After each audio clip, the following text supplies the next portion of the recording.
Hello friend, नमस्कार। आप सभी लोगों का एक बार पुनः स्वागत है सोम अकेडमी यूट्यूब चैनल पर। दोस्तों, इस बार सीटेट 31 जनवरी प्राइमरी लेवल का जो है आपका सॉल्यूशन हो रहा है यहाँ पर लगातार, और उसी क्रम में हमारा जो वीडियो है ये है बाल विकास और शिक्षा शास्त्र के आपके जो 30 क्वेश्चन पूछे गए हैं उनका आंसर इस वीडियो के माध्यम से आपके लिए लाए हैं।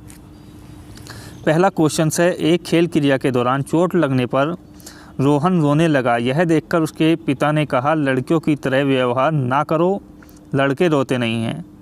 पिता का यह कथन जो है ऑप्शन नंबर ए ही इसका सही आंसर होगा, लैंगिक रूढ़िवादिताओं को दर्शाता है। दूसरा क्वेश्चन है, एक प्रगतिशील कक्षा में चारों ऑप्शंस में से थर्ड ऑप्शन जो है आपके लिए सही आंसर होगा, ज्ञान की संरचना के लिए प्रचुर मौके प्रदान करने चाहिए। अगला क्वेश्चन है, क्वेश्चन नंबर 3 है, एक गतिविधि के दौरान छात्रों को संघर्ष करते देख एक अध्यापिका बच्चों को संकेत और इशारे जैसे क्या, क्यों, कैसे प्रदान करने का फैसला लेती है। लेव वाइगोत्स्की के सिद्धांत के अनुसार अध्यापिका की यह योजना, तो सही आंसर होगा अधिगम के लिए पाड़ यानी कि आधारभूत संरचना का काम करेगी। सेकंड ऑप्शन सही आंसर होगा। चौथा क्वेश्चन से और पूछा गया है कि बच्चों के समाजीकरण के संदर्भ में कौन सा कथन सही है।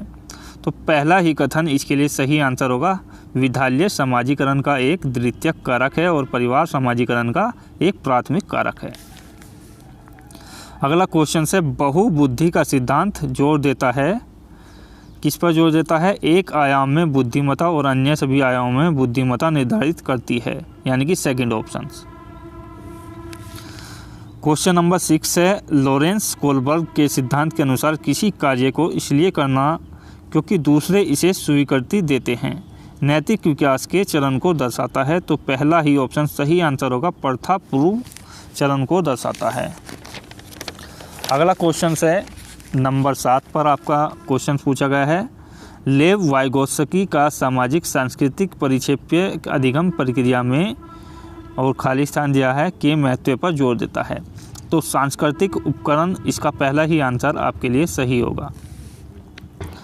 8वां क्वेश्चन से, जीन पियाजे अपने संज्ञानात्मक विकास के सिद्धांत में संज्ञानात्मक संरचनाओं को किस रूप में वर्णित करते हैं। तो सही आंसर होगा स्कीमा अर्थात मनोबंध, डी ऑप्शंस,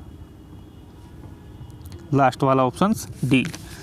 नेक्स्ट क्वेश्चन है 9वां क्वेश्चन है, जीन पियाजे के संज्ञानात्मक विकास के सिद्धांत में पूर्व संक्रियात्मक अवस्था में विकास का मुख्य गुण क्या होता है।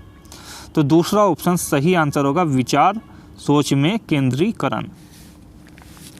10वां क्वेश्चन है, विकास के संदर्भ में कौन सा कथन सही है। तो विकास बहुआयामी होता है, डी ऑप्शन इसमें सही आंसर है।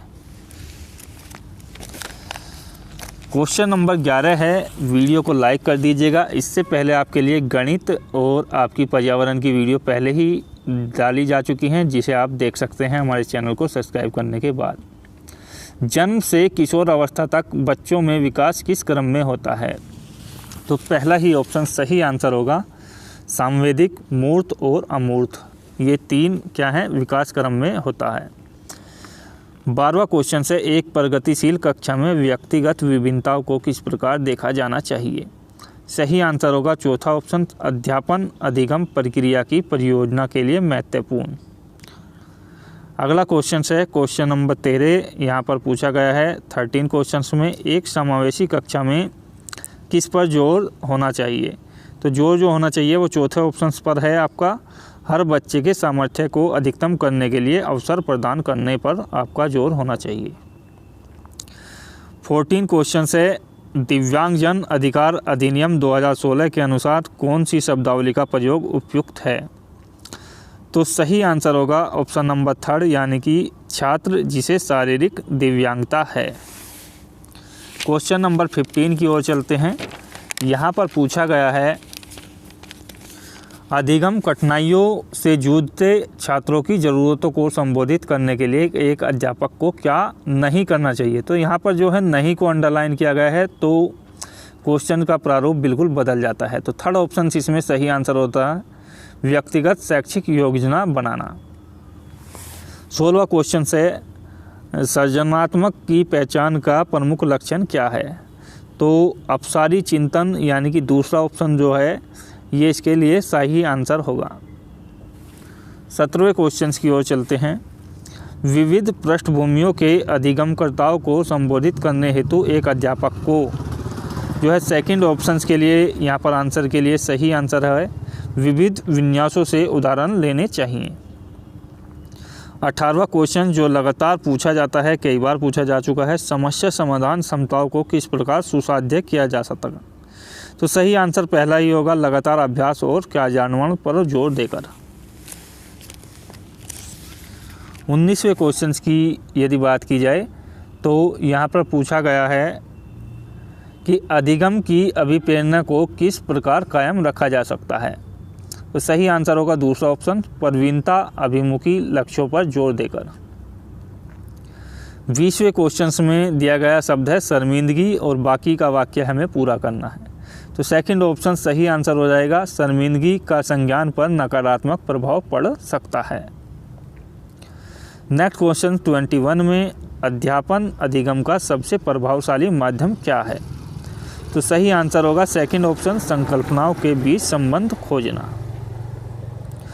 22 क्वेश्चन है और अध्यापिका को दिए गए किसी कार्यकलाप में छात्रों को विभिन्न त्रुटियों का विश्लेषण करना चाहिए क्योंकि, तो सही आंसर होगा इसका, त्रुटियों की समझ अध्यापन अधिगम की प्रक्रिया के लिए अर्थपूर्ण है। 23वें क्वेश्चन को देखते हैं। 23वें क्वेश्चन में आपसे पूछा गया है कि बच्चों को सीखने में कठिनाई होती है जब, तो सेकंड ऑप्शन सही आंसर होगा, वो आंतरिक रूप से अभिप्रेरित हों। अगला क्वेश्चन है 24 अधिगम की सर्वोत्तम अवस्था कौन सी है?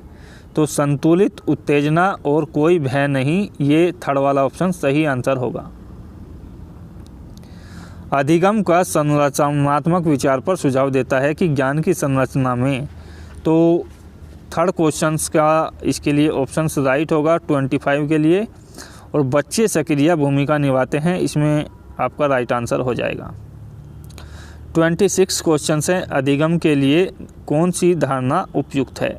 तो पहला ही ऑप्शन सही आंसर होगा, योग्यता सुधार्य है।